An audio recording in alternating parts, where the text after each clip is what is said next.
Olá, este é um podcast sobre o filme 50 Tons Mais Escuros, filme norte-americano do ano de 2017, é a sequência do filme 50 Tons de Cinza do ano de 2015. O filme 50 Tons Mais Escuros teve a direção de James Foley, que é um diretor bastante renomado em Hollywood. Ele dirigiu vários filmes de suspense por volta da década de 80 e 90. Ele é o diretor, para quem não sabe, do filme O Sucesso a Qualquer Preço, de 1992. É um filme muito bom, recomendo. Tem o Al Pacino no elenco. E o filme, agora voltando para 50 Tons Mais Escuros, teve produção de Dana Brunnett, Michael De Luca, E.L. James, Marcus Vincent. Teve roteiro por Neil Leonard e distribuição pela Universal Pictures. O seu lançamento se deu no dia 9 de fevereiro de 2017 aqui no Brasil e 10 de fevereiro de 2017 nos Estados Unidos da América. O seu orçamento foi de 55 milhões de dólares, com uma bilheteria de 380 milhões de dólares. O que, com isso, eu reforço mais uma vez a minha tese de que o filme não precisa ter um roteiro, assim, um enredo, assim, rico, poderoso, cheio de detalhes, com algo a agregar para poder ter uma bilheteria muito boa, porque aqui, se vocês analisarem assim como em 50 Tons de Cinza e na franquia Crepúsculo, são histórias rasas dessas, com enredo não assim rico, rico num enredo, digamos assim, conceitual, uma coisa assim cult, tipo, por exemplo, O Poderoso Chefão, Scarface, que são filmes assim com enredo rico e poderoso, são filmes aclamados pelo mundo inteiro. Esses filmes aqui, 50 Tons Mais Escuros especificamente, que é o filme desse podcast, ele tem um enredo fraco, assim como seu antecessor e o seu sucessor. Mas ainda assim, se tratando, né, o filme que tem como protagonista a Anastasia Steele e Christian Grey, que foi um casal, assim como inspirado em Belle e Edward de Crepúsculo, um casal, assim, digamos, assim, que ao mesmo tempo que ganham uma legião de fãs por serem muito bonitos e tal, e tem aquele estereótipo da mocinha sonsa e do cara bonitão que não quer ninguém, mas que quer a sonsa, ainda assim é um casal que deixou muito a desejar em vários aspectos, e é um casal ainda mais problemático do que Belle e Edward, por incrível que pareça.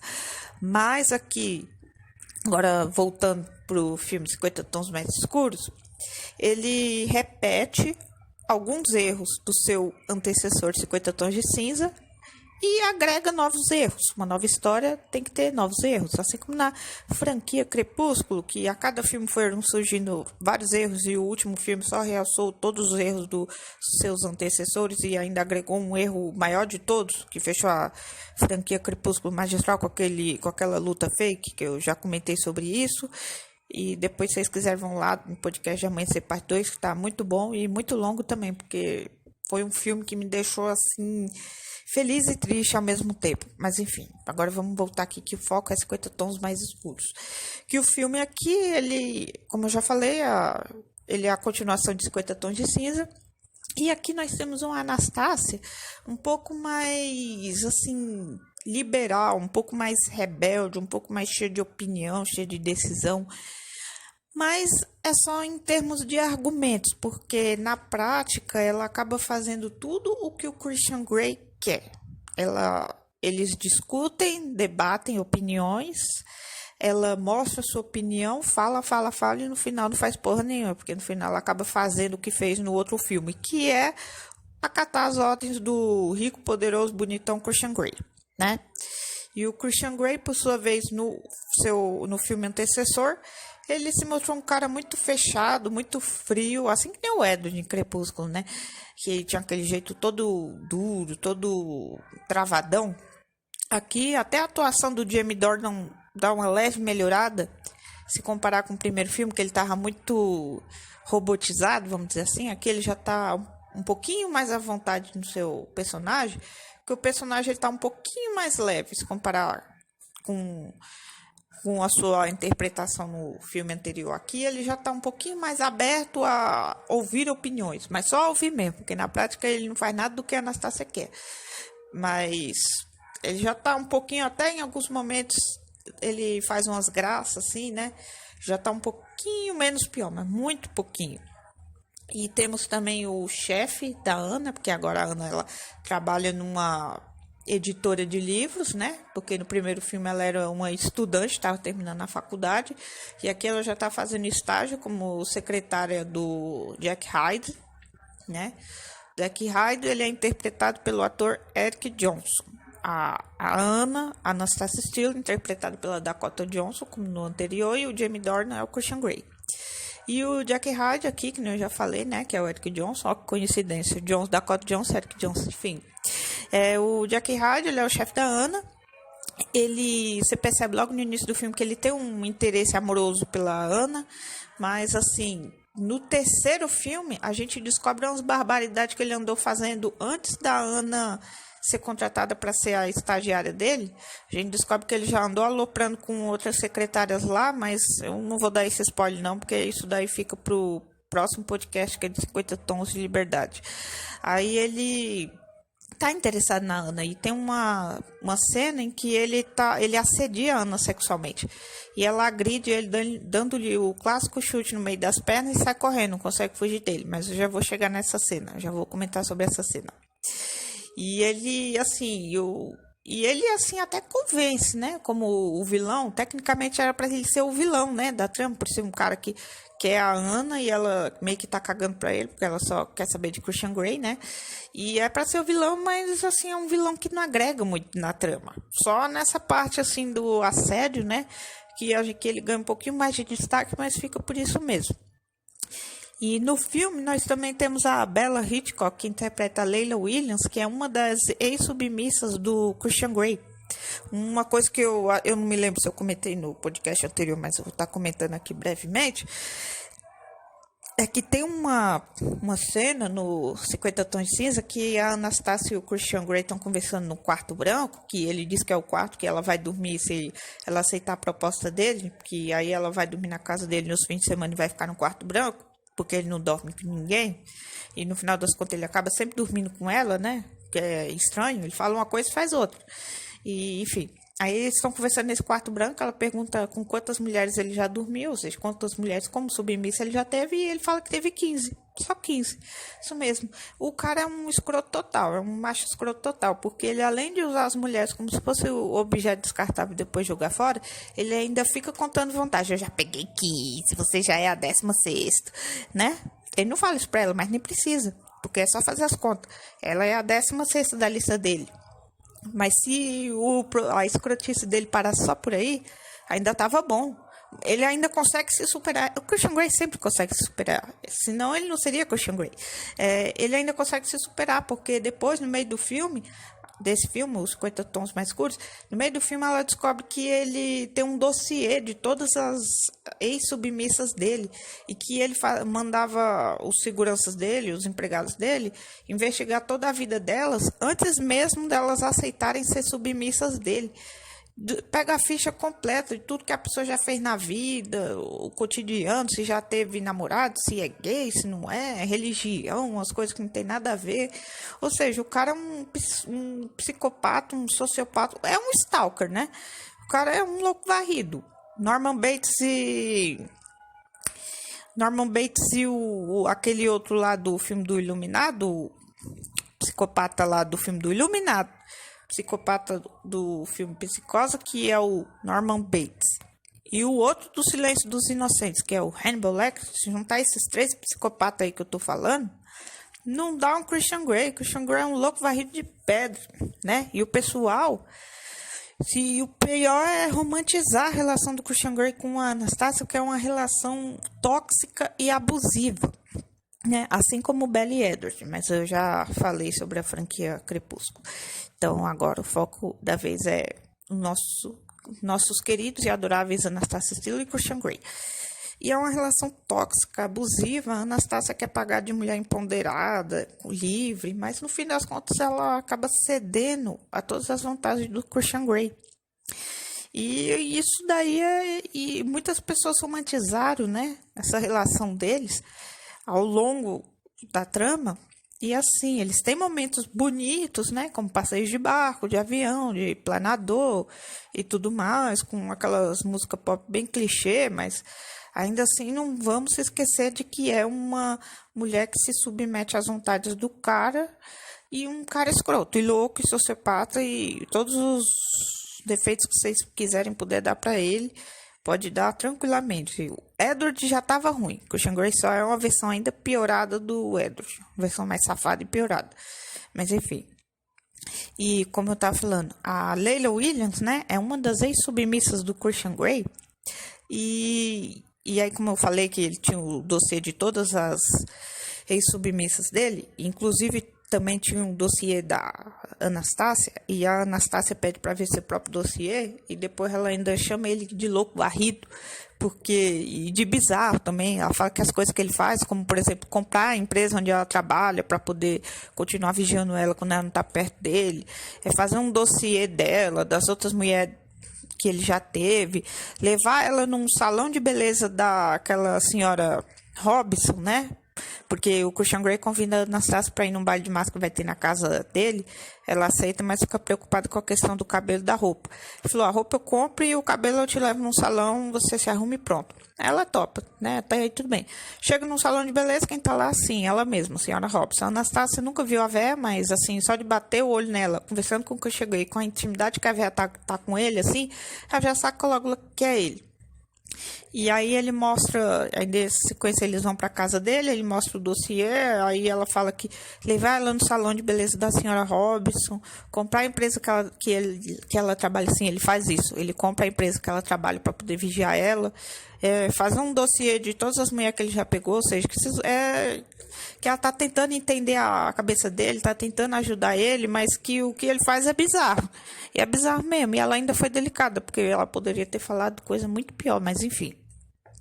E aí, voltando para a Leila. A Leila é uma das ex-submissas dele, E como uma ex-submissa, tá lá o dossiê tudo, como eu já falei, e nesse dossiê a Anastácia pega esse dossiê, lê um pouco, ele conta a história da Leila, que foi submissa dele por um tempo, aí depois ele terminou com ela, tipo, não quero mais ser como submissa, aí ela se mudou de cidade, parece, casou, tava tudo bem, mas aí o marido morreu, ela surtou, né, baixou a raiz da fazenda nela, aí ela começou a ficar que nem uma louca varrida por aí, e aí passou a seguir ele, vamos dizer assim, né, inclusive eu não sei se vocês lembram, no filme dos 50 Tons de Cinza, o Christian Grey, ele vai visitar a Anastácia na Georgia, como um bom stalker que ele é, e aí, logo depois daquele passeio de planador, ele recebe uma viagem, ele fica puto da vida com alguma informação que o telespectador não tem e vai correndo de volta para Seattle. E quando a Anastácia volta da viagem da Georgia, ela vai para Seattle, para o apartamento dele, e lá, chegando lá, ela vê ele conversando no telefone muito furioso, querendo que achem algo, alguém, em tantas horas, ou seja, aí fica, meu Deus do céu, o que é? Aparentemente, a gente pensa que é algum problema de trabalho sério, mas não é. Ali já era a Leila dando trabalho para ele, seguindo ele e tudo. Inclusive, ela cortou os próprios pulsos na frente da empregada do Christian Grey, ou seja, a minha tava surtada total. E aí ele recebeu essa informação e aí ele ficou puto da vida, né? Inclusive até para a Leila não dar de cara com a Anastácia, né? Ele temendo que a Leila machucasse a Anastácia. Isso quase acontece nesse filme, mas foi por muito pouco, mas eu já vou chegar nessa parte. E o Christian Grey, e é isso, aquelas ligações estranhas que ele recebe já é a Leila dando trabalho, mas isso a gente só descobre no segundo filme, quando ele conta para Anastácia. Depois, nessa conversa que ele tem com ela, quando tá mostrando o dossiê dela e da outra. E a Anastácia fica chocada, né? Pra você ver, né? O cara é louco e as ex-submissas dele são tão loucas quanto ele. Porque se for analisar aquela questão do contrato dele, tem que ser uma pessoa muito doida pra topar aquilo, né? Aqueles contratos, aquelas propostas indecentes, vamos dizer assim. Contrato velho de louco. Contrato de louco daquele tem que ser tão doido quanto ambas as partes têm que ser doidas. Aqui tem a grande ideia de fazer esse contrato e aqui aceita os termos do contrato, né? Que inclusive a Anastácia e o Christian discutem alguns tópicos do contrato numa reunião. Já comentei dessa cena no outro podcast, depois vão lá dar uma conferida. E aí é isso, né? E tem essa parte da Leila, né? A Leila invade o apartamento da Anastácia algumas vezes, aparece no meio do quarto dela de noite, no escuro, que nem a menina do chamado, com o cabelão todo na cara. Anastácia vê ela por reflexo, assim, mas nem repara direito, pensa que é só uma visagem, mas depois ela descobre que não é, enfim. É outra stalker também, meu Deus do céu, ô mulherzinha pra atrair gente doida. É o Christian, a Leila, tem a senhora Robson também, que é interpretada pela Kim Basinger. E o nome da personagem é Helena Lincoln, mas que a Anastácia apelidou ela carinhosamente de Senhora Robson, porque Senhora Robson é um termo referente a uma personagem do filme A Primeira Noite de um Homem, que tem o Dustin Hoffman no elenco, ainda bem novinho, né? O filme da década de 60, eu acho que eu já comentei isso no podcast anterior. E aí, Senhora Robson é se referindo à personagem desse filme, porque no filme a mulher já é uma senhora assim, mais de idade, e dá um pega num rapaz bem novinho, um recém-formado assim da escola, né? Enfim. E a Véia tem um embate com a Ana no baile de máscara que tem na casa do Christian Grey. Não é na casa dos pais do Christian Grey. Tem um baile de máscara que é um tipo de um leilão, porque eles ajudam essas fundações com pessoas carentes, esse tipo de coisa, sabe? Aí faz leilão de passeio, de casa, essas coisas, enfim. Aí a Helena e a Anastácia, por acaso, não se encontram no banheiro, e a véia diz pra Anastácia assim: ele não quer só uma submissa na cama, ele precisa de uma submissa fora da cama também. Você não vai durar muito tempo com ele. A Anastácia diz: ele tá mudando, não sei o quê. E aí elas ficam rebatendo uma outra. Aí depois, no fim das contas, a Anastácia dá uma bela de uma resposta pra véia, dizendo que pra véia deixar eles em paz, que o que acontece com eles é problema deles e não dela. Aí ela deu um turn down for what na véia legal. Deixou a véia no vácuo. E ainda tem uma outra conversa delas no final do filme, né? Que é quando... Porque aí tem uma reunião de aniversário do Christian Grey, que o Christian Grey, no meio lá da reunião, ele anuncia para todo mundo que pediu a Anastácia casamento, que ela aceitou. Aí depois, logo em seguida, a Ana tá sozinha no corredor, vê ela sozinha, não perde a oportunidade, claro. Vai lá, chama ela de interesseira, de que quer ficar rica às custas do Christian Grey, não sei o quê, que o casamento deles não vai dar certo. Aí a Anastácia dá ali uma bela... joga o champanhe na cara da véia, né? Aí o Christian Grey chega na hora e diz pra véia ir embora. Aí a véia fala umas coisas pra eles. Aí o Christian Grey ainda diz uma frase que dá aquele tipo de frase que dá até pra entrar na história do cinema. Ele fala assim pra véia: você me ensinou a foder. A Ana, ela me ensinou a amar.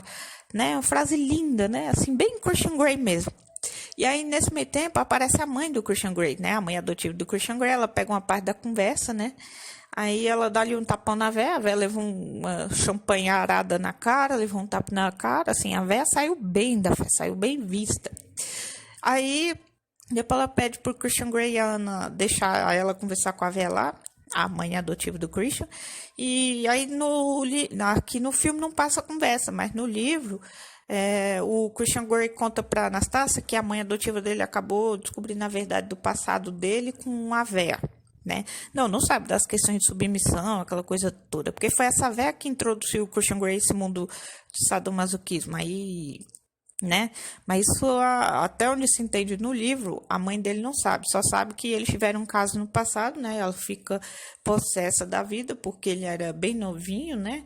E ela considerava a Helena como uma grande amiga, né? Mas enfim. E no elenco nós também temos a Eloise Mumford como Catherine Kavanagh, a melhor amiga da Anastasia Steele, né? Da Anna.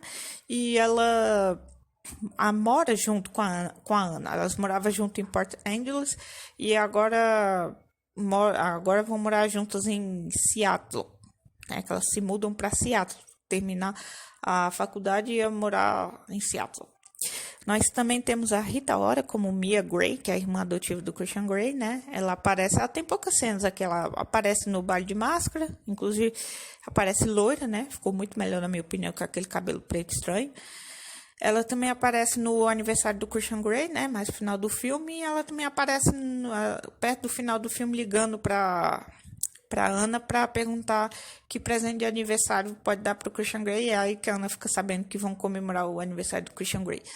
E nós também temos no elenco Luke Grimes como Elliot Grey, o irmão adotivo do Christian Grey. Ele só aparece no final do filme mesmo, se eu não me engano. E nós também temos o Max Martini como nosso adorável querido Taylor. O Taylor aqui, ele tem uma postura assim séria, né? Um pouco fria até. Mas é um cara que, apesar de de ser só o segurança do Christian Grey, é um personagem que o pessoal gostou dele, por incrível que pareça, né? Aqui ele até que tá bem no papel, né? E no livro ele até ganha, ele até tem um pouco mais de destaque nos livros, mas isso é óbvio, porque os livros, eles sempre realçam mais a participação dos personagens. Vou dar um exemplo aqui rápido, antes de meu top 10 de melhores ou piores cenas. Por exemplo, em Lua Nova, né, o segundo filme da franquia Crepúsculo, no livro a personagem Jéssica tem muito mais destaque do que no filme, né? Só um exemplo. Já falei sobre esse podcast, depois um lá que tá muito bom também. E um exemplo, tipo, os personagens que no filme você vê assim, ele quase não falou nada, quase nem apareceu. No livro ele ganha muito mais falas. A maioria desses personagens você pensa assim, quase nem viu. Tem muito mais destaque nos livros. Quer dizer, não tanto, mas tem um pouquinho mais de fala. Porque os livros, você conta a história com mais detalhes, com mais tempo, com bastante páginas, sem pressa. O filme, ele tem uma certa pressa, porque o filme, grande maioria dos filmes dura em média 2 horas. E filme que já é adaptação de livro, eles cortam muita coisa, porque, que nem eu já falei, não tem como colocar tudo. E eles têm que, além, e os que eles pegam do livro para pôr na tela, muitas vezes eles acabam dando uma adaptada para ficar melhor pro filme, porque às vezes porque a linguagem do livro é diferente da linguagem do cinema, né? Você pensa assim, mas tem uns filmes que meio que levam o livro ao pé da letra. E aí, por um lado, é até bom, né? Mas por outro, às vezes não é tanto, porque poderiam agregar uma cena ainda melhor do que no livro. Às vezes o livro, tipo, o livro é bom, mas tem alguns momentos que não precisaria ter no filme. Aí você pensa, por outro lado, às vezes não tinha, aí eu queria ver isso no filme.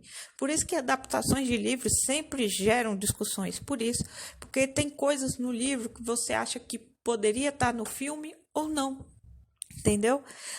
Entendeu? Fazer igual a Jojo Todinho. Poderia estar lá ou não. Por isso que adaptações sempre levantam essas discussões. Por isso que a grande maioria das pessoas falam, eu prefiro o livro do que o filme. Concordo. Mas assim, para quem não gosta de ler, o filme é uma boa dica. Você pega mais ou menos na essência da história. Porque a maioria desses filmes de adaptação de livro, eles focam mais na essência da história, não na história como um todo. Porque eles acabam mudando muita coisa. Mas enfim, vamos continuar aqui pro meu top 10 de melhores ou piores momentos de 50 tons mais escuros. Em 10º lugar, eu fico com com o momento em que a Anastasia assume o cargo do Jack Hyde. Como eu já falei, o Jack Hyde, né, o chefe da Ana Nassib, que é a editora onde ela trabalha, ele assedia ela sexualmente, né? Eu já vou chegar nesse momento. Ele assedia ela, dá-lhe um chute no meio das pernas, sai correndo. E do que ela sai correndo, ela dá de cara com o Christian Grey na porta da empresa, né, da editora CIP. E ela conta pro Christian Grey que o chefe dela, o Jack Hyde, tentou assediar ela sexualmente. E aí ele já tá se preparando para entrar no prédio para dar um safanão no homem. Aí nesse momento você pensa, agora o pau vai torar. Mas não tora porque a Anastasia pede pro Christian Grey ficar ali junto com ela, que ela tá se cagando de medo. Aí ele só faz assim, Taylor, vai lá. Aí o Taylor, né, segurança dele, vai lá e dá um jeito, né? Dá um jeito, quer dizer, dá-lhe um sopapo no Jack. E aí, na sequência, a gente já tem uma cena dele ligando pro outro cara lá que também tem uma posição importante na CIP, porque é que nem eu falei, né? Eu já falei isso agora há pouco, que o Christian Grey, ele comprou a empresa onde a Anastasia trabalha para poder vigiar tudo que ela faz lá dentro. Tipo, ele quer controlar o que a Anastasia está fazendo, mesmo não estando perto da Anastasia. O cara é um louco, varrido, escroto, é um stalker. E é o stalker dos mais doentios. Isso porque na cabeça dele ele tem que ter o controle de tudo e de todos o tempo todo. Por isso que muita gente condena o Christian Grey. Porque isso não é romance, gente. Isso daí já é abuso. Abuso de poder muito grave, enfim. Aí ele agora voltando. Ele liga lá pro Jerry, né? Que é um cara lá que tem uma posição muito importante, que já era o chefe do... Tipo, o Christian Grey é o chefe do Jerry. O Jerry, por sua vez, era chefe do Jack Hyde. Por isso que quando a Anastasia descobre que ele comprou a empresa dela, ela fica possessa da vida. Tipo, agora você é meu chefe? Ele, não, eu sou o chefe do seu chefe. O cara, não sei comentários. E aí ela fica puta da vida com isso, obviamente. Tipo, tá querendo me controlar, não sei o quê. E ela joga um monte de coisa na cara dele. Chama ele de babacão, trouxão. E ele fica com aquela cara assim, ai, que não sei o quê. Fica tentando se desvencilhar, né, dos comentários dela, como sempre, né. Christian Grey é Christian Grey até o fim. E, enfim, mas voltando pro 10º momento, que nem eu falei, aí logo que o Taylor dá um jeito no Jack Hyde, logo na sequência a gente já tem uma cena do Christian Grey ligando pro Jerry, mandando demitir o Jack Hyde. Ele avisa pra Anastasia que o Jack Hyde foi demitido da CIP.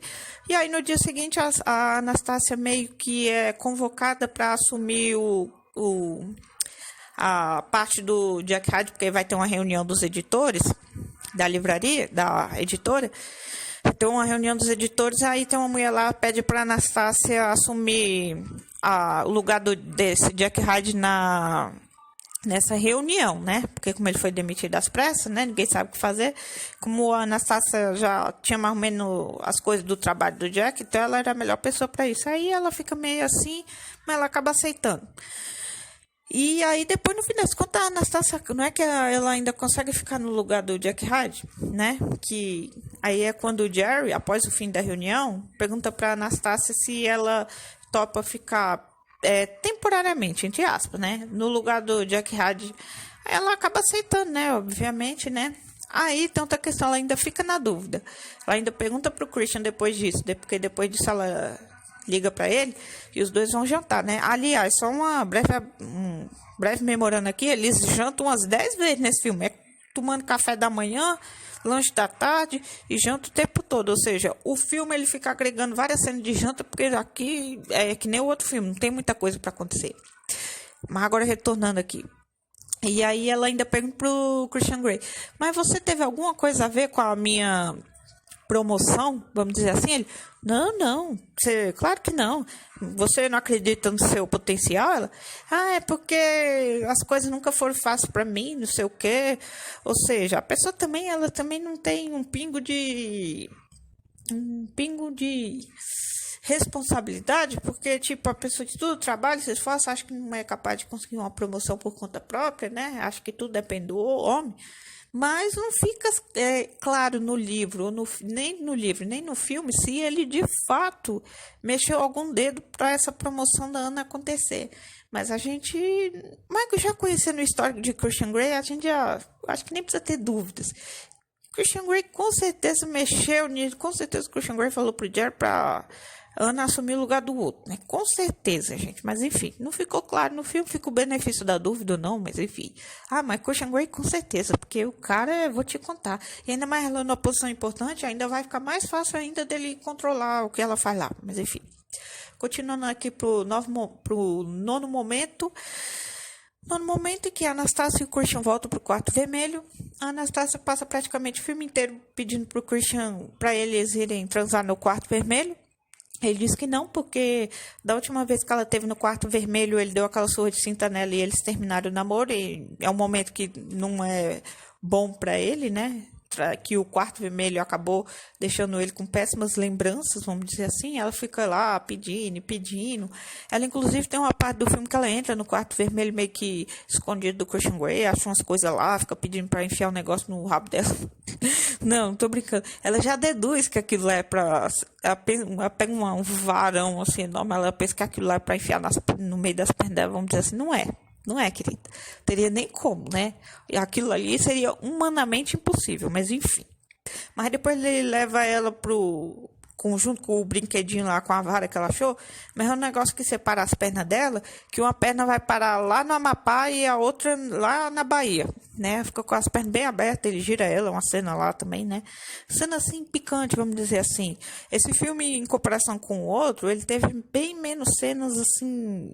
de sexo explícito, teve bem menos, né? Quer dizer, eu falo bem menos em termos de intensidade, tipo, é um filme que é um pouquinho mais light se comparado com o outro, mas ainda assim tem algumas cenas de nudez explícita, mais dela do que dele, como sempre, né? Os filmes norte-americanos sempre priorizam a nudez feminina e não a masculina, né? Chega a ser um estereótipo um pouco preconceituoso, diga-se de passagem, mas enfim. Mas aí, retornando para essa parte do Quarto Vermelho, ela passa o filme inteiro pedindo, ela tem uma partida lá de sinuca com ele, que eles fazem uma aposta, ela fala assim, esse jogo vai ficar interessante se a gente fizer uma aposta. Se eu ganhar a aposta, tipo, se ela ganhar na sinuca, se ela ganha na sinuca, eles vão pro Quarto Vermelho. Se ele ganha na sinuca, ele decide o que vai fazer com ela. Aí ele topa essa aposta. Aí eles, como eu já falei, eles jogam lá a sinuca, tudo. No fim das contas, quem ganha, sim, ele mesmo, Christian Grey. Aí, ou seja, a Anastasia perdeu a oportunidade dela de ir pro... O Christian Grey, como eu já citei, ele acaba ganhando a aposta, né? Ele acaba ganhando o jogo de sinuca. O cara é bom em tudo. O cara canta, toca piano, toca sinuca, dirige avião, dirige helicóptero, dirige planador. O que ele não faz, né, gente? O cara é foda, né? O cara é o Christian Grey, né? Ele sabe mais coisa do que o Edward Crepúsculo, mas enfim. O Edward só lê mente e fala uns idiomas e pronto, né? O Christian Grey não, aquele é pau pra toda obra, igual o Taylor também. O que você mandar ele fazer, ele faz perfeitamente, sem chiar. E aí, como eu já falei, a Anastasia perde, né, o jogo de sinuca pro Christian, né, como sempre, né. Ela sempre acaba perdendo pra ele sempre acaba conseguindo o que quer, né. E aí ela fala, então você faz comigo o que você quiser. E aí ele vira ela de costas, assim, na mesa e faz umas coisas com ela lá, que, enfim, não vem ao caso eu ficar comentando isso, né. Porque, enfim... Você já imagina. Quem viu o filme, viu. E aí, inclusive, essa parte aí, ela é uma cena deletada. Se for no DVD, tem duas opções. Assistir as cenas... filme de cinema ou filme com cenas deletadas. Aí você vai na parte lá do filme sem corte. Aí tem essa cena aí logo depois que ele perde que a Anastasia perde o jogo de sinuca pro Christian. Tem essa cena dele virando ela de costas e meio que se agarrando com ela lá, né? E aí, essa é uma das cenas deletadas do filme. Outra cena deletada também do filme, no cinema, que tem no DVD, é no começo do filme ela ligando, ela e a mãe conversando por telefone, e aí ela diz a mãe pergunta pra Ana por que ela e o Christian terminaram, né? Essa mãe da Ana também é muito enxerida. E a Anastasia diz, é porque não deu certo, a gente tinha temperamentos diferentes, tipo isso, assim. Não ia durar muito tempo. Mas, do mesmo jeito que não durou muito tempo longe dele, né? Já voltou para ele, né? Incrível. Mas, enfim, aí, que nem eu falei, né? Que o nono momento era quando a Anastasia e o Christian voltam pro Quarto Vermelho. Que eu falei, eu fiquei assistindo, ela pega um pedaço de uma vareta lá, quer que o Christian enfie no rabo dela, mas aí não consegue ficar lá, tem esse jogo de sinuca que ela aposta, o Quarto Vermelho também não consegue porque ela perde, aí no fim do filme... Depois que o fim do filme, que ele sofre perto do fim do filme, ele sofre um acidente de helicóptero, no corte de cena seguinte ele já está em casa lá inteirão, né, como se não tivesse acontecido nada, e aí porque a Anastasia ficou desesperada, achando que ele morreu, né, assim como toda a família. Aí, depois disso, eles conversam um pouco, vai todo mundo embora, inclusive essa conversa aí dele com a família após a cena do acidente é também outra cena deletada. Eles vão embora e o Christian Grey, a Anastasia disse pra ele abrir uma caixinha que ela deu pra ele de presente de aniversário antecipado, porque já é o dia do aniversário dele, porque passou meia-noite. Ele abre a caixinha, tem um chaveiro escrito yes, que significa sim, ou seja, a resposta dele pro pedido de casamento que ele fez pra ela. E aí ele se agarra, se beija, e aí ela pede pra ele levar ela pro Quarto Vermelho, e ele acaba levando ela pro Quarto Vermelho. Aí nós temos mais uma cena picante e erótica no filme, né? E em oitavo lugar, como eu acabei de falar, né? O oitavo, melhor ou pior momento é quando a Anastasia aceita se casar com o Christian Grey. Que nem eu falei, né? Ele volta do acidente, né? Aí ele abre a caixinha lá, né? O chaveiro com o sim, que é o pedido de casamento que ele fez para ela. E esse yes é a resposta dela pro pedido. Ele já saca logo os dois beijos, vai pro Quarto Vermelho da dor. E o que eles fazem lá, você já sabe, porque eu deduzo que quem tá ouvindo esse podcast viu o filme. Mas quem não assistiu o filme, tá ouvindo o podcast, já pode imaginar, né? Porque já sabe muito bem do que o filme trata, qual é o foco do filme. E vamos convir que quem assistiu, foi no cinema, assistiu a trilogia 50 Tons, foi para ver as cenas de sexo. Não adianta porque é o romance inspirado em Crepúsculo, não. Foi para ver a putaria, para ver o pau torar. Foi para isso, tá? Não quero enganar quem você não engana. Enfim. Sétimo melhor momento, ou pior, eu fico com a cena em que a Anastácia conhece os limites de Christian Grey, usando um batom. Porque, para quem percebeu ou não, o Christian Grey, ele não deixa a Ana tocar no peito dele. E, assim, só assim, no ombro, assim. E ele tem umas marcas pelo peitoral dele. E aí ele tem uma cena aquela cena lá que eu já comentei, que eles estão discutindo sobre a Leila Williams, que é a submissa dele, os negócios, os dossiês e tudo mais. Aí depois disso ele pede para ler, eles discutem tudo, né? A Anastácia diz que está tentando entender a cabeça dele, tentando ajudar ele, tentando chegar no denominador com ele, mas que fica muito difícil com as coisas bizarras que ele faz. E é bizarra mesmo, vamos conferir. E aí ele pede para eles irem pro quarto dele, ela pensa que é para transar, mas ele fala, não é isso, calma. E aí ele pega um batom, tira a camisa e pede para ela ir ligando os pontinhos que tem no peito dele. Ela faz isso, aí depois ele fala, agora você já sabe quais são os meus limites. Ou seja, tudo que tá para dentro, ela faz uma espécie de círculo no peito dele, vamos dizer assim. Tudo que tá ali dentro desse círculo, vamos dizer assim, a área que ela não pode tocar. O que tiver para fora ela pode tocar, mas ela faz isso, né? Enfim, nem vou comentar. Mas esse é o sétimo melhor e o pior momento. E o sexto momento, eu fico com a parte justamente que o Christian Grey permite que a Anastácia toque em seu peito. Por quê? Porque a Anastácia, ela foge do seu próprio apartamento. Quando o Christian e a Leila estão lá, a Leila invade o apartamento dela. E eu já vou chegar nesse momento. Que é justamente quando... Já é meu próximo quinto momento. Eu vou até lá o sexto e o quinto momento de uma vez só para ficar mais rápido. Que a Anastácia, vou fazer um resumo rápido. A Anastácia chega do seu apartamento, encontra a Leila lá. Leila tá armada, perigo. A Leila, ela inclusive dá um tiro no espelho. Aí você pensa, vixe, fudeu, agora o pau vai torar de vez, a Anastácia vai morrer. Mas não morre, não acontece nada. Ela aponta a arma para Anastácia, os dois discutem sobre o Christian Grey. A Anastácia ainda tenta acalmar, dizendo para Leila, eu só sou mais um entre vários que ele já teve e vai ter, a gente não se ama, Leila. Eu vi vocês dormindo juntos, não sei o quê. O mestre, né, que é como ela se refere ao Christian, dormiu com você, ele nunca é de dormir com mulher nenhuma, não sei o quê. E a Anastácia fica tentando rebater ela para acalmar, para não correr ser ferida, né, nessa hora. Por favor, gente, fica aí uma dica. Se você estiver diante de uma pessoa armada, nunca debata de frente com ela. Faça tudo que a pessoa está exigindo. Mas, enfim. Aí, eis que Christian Grey e Taylor, né, seu segurança, entram no apartamento da Ana, porque ele estranhou ela demorar, né.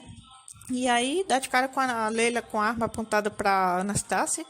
E o Christian Grey joga o seu olhar 43 para a Leila, né? E aí pede para ela baixar a arma, ela baixa. Ele trata ela com submissão, né? E aí ela, como submissa, acaba obedecendo. Ele faz um olhar para ela se baixar diante dele, né?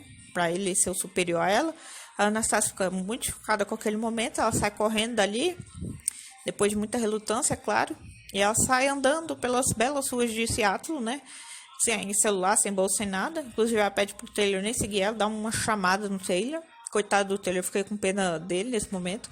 E aí, depois de passar a tarde inteira rodando Seattle, ela volta de noite pra casa, né? Do Christian, assim, do nada.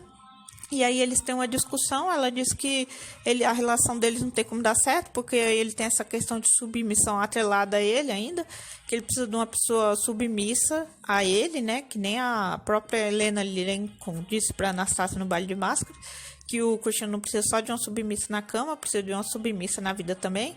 E a Anastácia, ela começa a acreditar nisso, nesse momento, e aí é isso que o Christian pega a mão da Ana e coloca a mão dela no peito dele por dentro da roupa, e aí ele diz que ela pode tocar nele sim, que ele a ama, essa é a prova de amor dele para ela, e ela fica muito emocionada, né, e aí pega a outra mão e encosta nele também, e os dois se beijam, é um momento muito lindo e muito carinhoso, né, agora a Ana não tem mais, agora não há mais limites para Anastácia em relação ao Christian Grey, né, muito romântico. E agora o quinto melhor e o pior momento, né? Que nem eu já falei, quando a Anastácia encontra a Leila em seu apartamento, né? E o quarto melhor e pior momento é quando o Jack Hyde assedia a Anastasia no escritório dele, né? Eu já comentei sobre essa cena também. E ele fala um monte de coisa pra ela. Ele diz que ela tá com o Christian Grey por interesse, que se ela ficasse com ele, ela se tornaria uma mulher mais inteligente, mas que ela prefere o dinheiro à inteligência. E fala um monte de babaquice pra ele. Esse cara também é outro escroto também, né? O Christian Grey, ele é um babacão.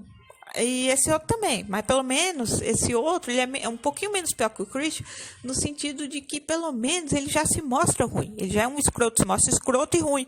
O outro não, fica disfarçando, não, é porque eu gosto de submissa para ter o domínio, não sei o quê, e fica aquela coisa toda. E mais uma vez o público defendendo com louvor essa relação tóxica do Christian com a Anna, assim como fizeram com a Melly e com o Edward, né? Principalmente aqui que tem as cenas que o povo queria entre Bella e Edward, que era cena do quê? De putaria, não teve um Crepúsculo. Só teve umas duas no Amanhecer, uma no Amanhecer parte 1 e outra no 2, assim, era aquela cena bem sessão da tarde mesmo. Mas aqui tinha o que o povo queria ver mesmo, né? Enfim, aí o Jack Hyde, como eu falei, é um babacão trouxão igual o outro, só que pelo menos ele não é falso, né? Ele já é uma pessoa que se mostra que não presta mesmo, né? O outro é meio disfarçado. Cede a Ana não cede, ela dá-lhe um chute no meio das pernas e sai correndo. Já falei isso umas 10 vezes aqui, enfim. Esse é o quarto melhor e pior momento. Agora vamos para o nosso top 3 de melhores ou piores momentos. Em terceiro lugar, eu fico com a cena do acidente de helicóptero, né? Que é uma cena assim muito bem feita, diga-se de passagem. O Christian Grey manja do negócio mesmo. E o pior não é nem isso, porque até aí a parte do acidente foi bem feita, né? A cena do acidente foi show de bola, foi muito bem feita mesmo. Você pensa, bicho, fudeu, agora o pau vai durar. Mas o problema é que logo na sequência seguinte, tá todo mundo na casa do Christian Grey assistindo o jornal, dizendo do acidente dele, que ele tá sumido, ele e a secretária dele. Aí daqui a pouco a porta do elevador se abre do nada, quem aparece, sim, ele mesmo, o Christian Grey, como se nada tivesse acontecido, como se ele tivesse ido trabalhar ou correr e voltou para casa. E aí ele estranha aquele povo todo lá, né? Ele não se acha tão importante assim, a ponto de estar todo mundo preocupado com ele, ele deixa isso bem claro no livro. E aí a Anastasia diz que ele tá sendo trouxa, tudo. E o povo, quando ele aparece ali, todo mundo vai abraçar ele, preocupado, não sei o que, como você tá bem. A Anastasia é a última que vai abraçar ele, chorando desesperada, achando que ele tinha morrido, tudo. Inclusive, a Anastasia descobre do acidente de helicóptero dele num bar, que ela vai se encontrar com a amiga dela, a Kate, o José, que é o ex-crush dela. Na verdade, a Ana era o crush do José, né? Mas enfim, é ele que lute, porque agora ela vai casar com o rico fodão Christian Grey. E ela descobre nesse bar porque o Elliot recebe uma ligação e aí conta, vai todo mundo pra casa do Christian Grey. Christian Grey aparece lá, né? Mais vivo do que nunca, né? É isso que aí meio que a cena do acidente ficou sem sentido, porque ele aparecia assim do nada, nem enrolaram uns 10 minutinhos, 5 minutinhos pelo menos, né? Só deram tempo de 2 minutos, o cara já tava lá de novo. No livro também é assim, tá, gente? É umas 2, 3 páginas, pronto, o cara aparece lá. Enfim, é tenso. Em segundo lugar, eu fico com um passeio de barco, né? Porque a Leila, para quem não sabe, logo que a Anastasia e o Christian Grey saíram do baile de máscara, né? Depois da conversa que a Ana teve com a Helena no banheiro, ela pede pro Christian Grey para eles irem embora naquele momento, assim que ela sai do banheiro. E o Christian Grey vê a Helena, ele ainda pergunta para Ana no carro o que elas conversaram, aí a Anastasia diz, que a gente conversou não é nada que eu já não saiba, que eu já falei do que elas conversaram. E aí eles chegam no estacionamento do lado do apartamento que o Christian Grey mora, encontra o carro vermelho que o Christian Grey deu para Ana de presente de faculdade do outro filme, encontra o carro todo sujo de tinta, aí eles já deduzem logo que é obra da Leila. E ela fica chocada com aquele ato de vandalismo, assim como o Christian Grey. Aí o Christian Grey decide se esconder com a Ana num barco, né? Um barco até que bonito, simples, mas bonito, né? Não é nenhum Titanic, né? Que era um navio imenso. Mas, inclusive, eu pretendo gravar um podcast em breve sobre Titanic. Estejam prontos. É um barco, assim, simples, modesto, mas, assim, bem feito, né? Por dentro também é muito bonito. E ele decide se esconder com a Ana no barco, né? A Ana pergunta, por que a gente não fica no apartamento mesmo? Ali é uma fortaleza, não tem como ela entrar. Aí ele fala, mas a Leila não poderia nem ter entrado no estacionamento? Ou seja, ele já tem uma ideia de que a Leila é capaz de aparecer ali do nada. Tipo, se teletransportar da casa dela pro apartamento dele na hora que ela quiser. Essa é a impressão que dá. Porque ela, inclusive, invade o apartamento do nada. Eu não sei como essa menina entra nos lugares. É estranho, não tem uma explicação. Mas, enfim, parece um fantasma. Cruz credo. E aí tem eles... Aí no dia seguinte o Christian meio que diz pra Anastácia meio que manejar lá o negócio do barco, né? Ele explica pra ela como é que faz, né? Aí toca aquela música da Taylor Swift com Zayn, I Don't Wanna Live Forever, né? Cena muito bonita, assim. Aí eu fico... Esse é o meu segundo melhor e o pior momento do filme, enfim. Tirem cada um suas conclusões, né? Passeio de barco também é muito bonito. E em primeiro lugar, e eu não vou dizer pior momento, porque pra mim esse foi o melhor momento do filme, que é o leilão no baile de máscara. O baile de máscara é show de bola, é o ponto alto do filme. Né? O ponto alto do filme, com certeza, é o baile de máscara. Tanto é que na capa do livro e do DVD tem as máscaras lá, né? Ou seja, já é o símbolo do segundo filme, é a máscara, já é a marca registrada desse filme. 50 tons mais escuros. 50 tons de cinza, a marca registrada é a gravata, né? Desse segundo é as máscaras, né? As máscaras vão cair.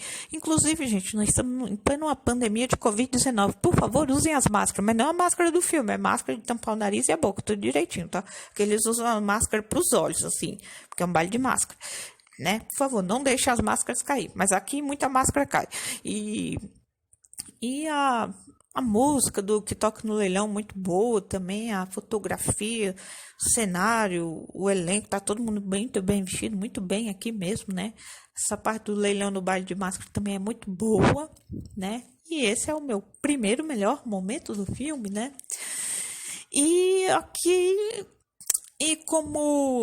E aí, no meio desse baile de máscaras, né? O Christian leva a Anastasia pro quarto dele...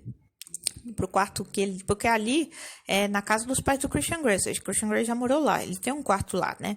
Aí a Anastácia vai conhecer o quarto que ele tinha lá, né? Nessa casa, né? Ela, inclusive, acha uma foto da mãe verdadeira dele, né? Da mãe biológica, vamos dizer assim, né?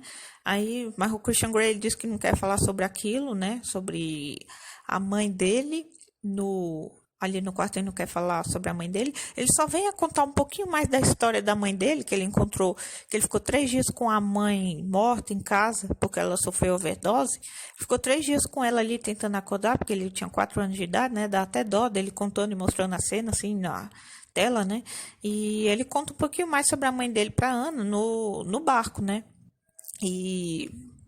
E aí ela vê a foto, tudo, e antes deles irem para esse baile de máscara, ele enfiou umas bolas no rabo dela, vamos dizer assim. Não, no rabo não, acho que foi na amiguinha dela, né, no meio das pernas. Aí ele disse que aquilo ali é uma coisa assim pra, né, dar um toque, um picante, né, para o momento do vamos ver, só que a Ana não entende nada.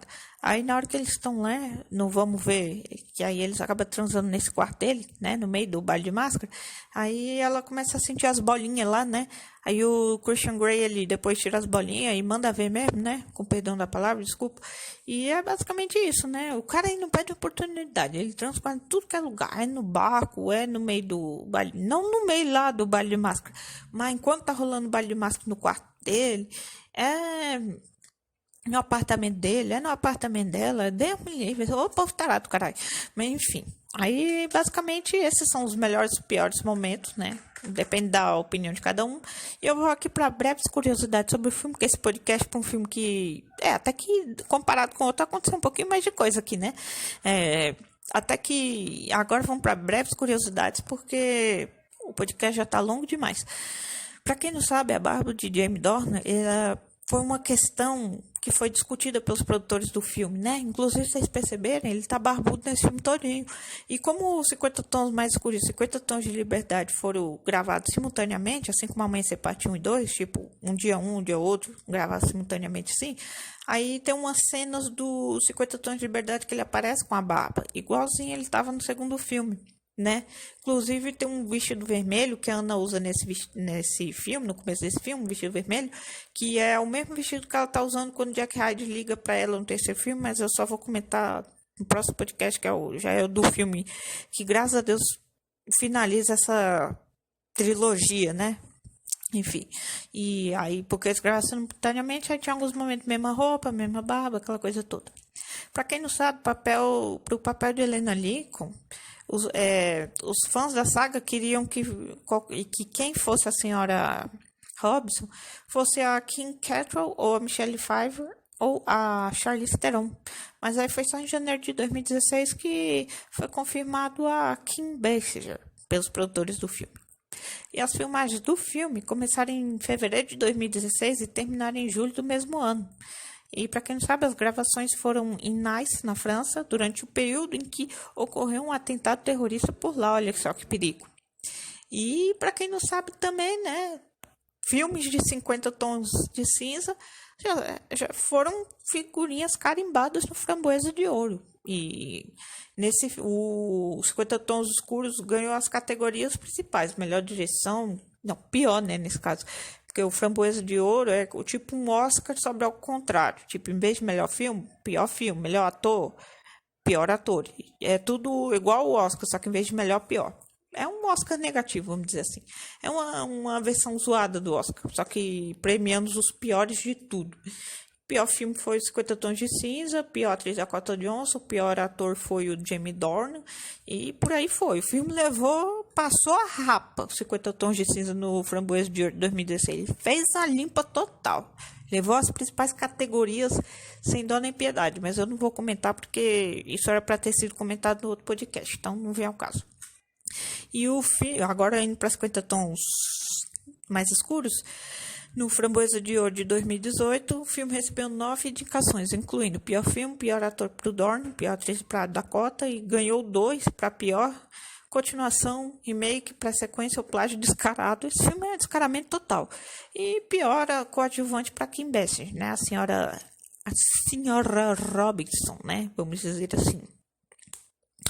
E em termos de curiosidade, é basicamente isso que eu tenho aqui para o momento. Esse filme, que nem eu falei, as falhas foi por persistir nos erros do Christian Grey, continuar sendo um babacão, só que agora assim com um certo jeitinho, vamos dizer assim, menos frívolo, um pouquinho mais humano, né? A Anastasia não tão bocó em relação ao primeiro filme, aqui ela já está um pouquinho mais aberta para discutir opiniões, para dar a sua opinião e para ouvir opiniões, né? Vamos dizer assim, nesse ponto a surra fez muito bem para ela, porque olha, ou seja, que nem eu falei no podcast anterior, o mal da Anastasia foi não ter levado uma surra antes. Quem sabe se a Bela de Crepúsculo não tivesse levado uma surra boa, uma surra bem dada pela mãe ou pelo pai, ela não fosse a bocó que era, né? Eu acho incrível como essas mocinhas bocós, vamos dizer assim, fazem tanto sucesso no cinema. Mas antes que vocês pensem que é uma coisa atual, tipo de Crepúsculo pra cá, vocês estão enganados. Porque, por exemplo, no filme Dirty Dancing, Ritmo Quente, de 1987, filme muito bom, recomendo. A protagonista, que é a Baby, interpretada pela Jennifer Grey, se apaixona pelo Johnny, que é interpretado pelo Patrick Swayze, né? Ela é o mesmo estereótipo da Anastasia e do Christian. A Baby e o Johnny são os mesmos estereótipos. O cara é bonitão, todo mundo quer, mas que ele tá cagando pra todo mundo. E ela é a mocinha bobinha que não se acha digna de querer aquele cara, mas quer aquele cara, e aquele cara, por algum motivo, se apaixona por ela. E é estranho porque o Johnny tratava a Baby assim, do mesmo jeito que o Edward tratava a Bella no começo, com a maior escrotidão do mundo. E depois do nada ele se apaixona por ela, né? Mas enfim, né? Um dia eu ainda pretendo falar sobre esse filme. Ou seja, já não é uma coisa de hoje esses estereótipos do cara escroto que se apaixona pela mocinha bocó. Já não é uma coisa de hoje, já é de muito tempo. E 50 Tons Mais Escuros, que já é um derivado de Crepúsculo, a trilogia 50 Tons de Cinza, quer dizer, já é um derivado da franquia Crepúsculo, não ia ser diferente disso. Eu só estou dando esse exemplo para vocês verem como não é de hoje esses estereótipos, já é de muito longo tempo. O Amor para Recordar, de 2002, faz a mesma coisa. O Landon é o popular da escola, o boapim da escola, né, que todo mundo quer, mas que ele meio que tá cagando para todo mundo, que se apaixona pela Jamie, que é a personagem da Mandy Moore, né? Ou seja, que essa sim é um jeito extremamente bocó, pacata, e que ainda assim se apaixona por ele, aquela coisa toda. Tudo bem, a história é muito bonita, né? Assim, eles vão se apaixonando aos poucos, tudo, mas eu só tô mostrando os estereótipos, que já não é de Crepúsculo pra cá. Tipo, Dirty Dancing de 87 e O Amor pra Recordar de 2002 já demonstrava esses estereótipos. São filmes ainda mais antigos. Ou seja, é uma coisa que vem lá das épocas primordiais do cinema. E eu só tô dando esses exemplos porque foi filme que eu vi que tem esses estereótipos. Mas se for puxar as histórias que tem no cinema, com certeza vai ter filme mais antigo que Dirty Dancing, que já tem esses estereótipos da menina mocinha bocó e pacata com um cara bonitão, escrotão, né? E é isso, né, gente? Basicamente, essa foi toda a minha opinião sobre 50 Tons Mais Escuros, que é um filme, assim, uma versão menos piorada eu acho que de toda a trilogia 50 Tons de Cinza, o melhorzinho é justamente o último, porque ele inclui umas coisas que dão uma apimentada mais na história. Deixa de ser filme de mocinha bocó com cara escroto para ser uma história que tem outras coisas a acrescentar, né? Muita gente prefere os 50 Tons Mais Escuros, eu prefiro 50 Tons de Liberdade. Mas fica a opinião de cada um, né? Bem, e é isso. Essas são minhas opiniões, minha resenha sobre esse filme, né? Que, digamos, fez uma bilheteria boa, inferior ao seu antecessor, porque, que nem eu falei, o interesse ele vai caindo conforme filmes de franquia. O interesse geralmente é mais pelo primeiro filme, qualquer franquia que seja. Mas é isso, né, gente? Fez bilheteria, o povo ganhou dinheiro, e é isso que importa, né? Que os atores são um pouquinho mais à vontade de seus personagens. E é isso aí. Eu fico por aqui com esse podcast sobre o filme 50 Tons Mais Escuros.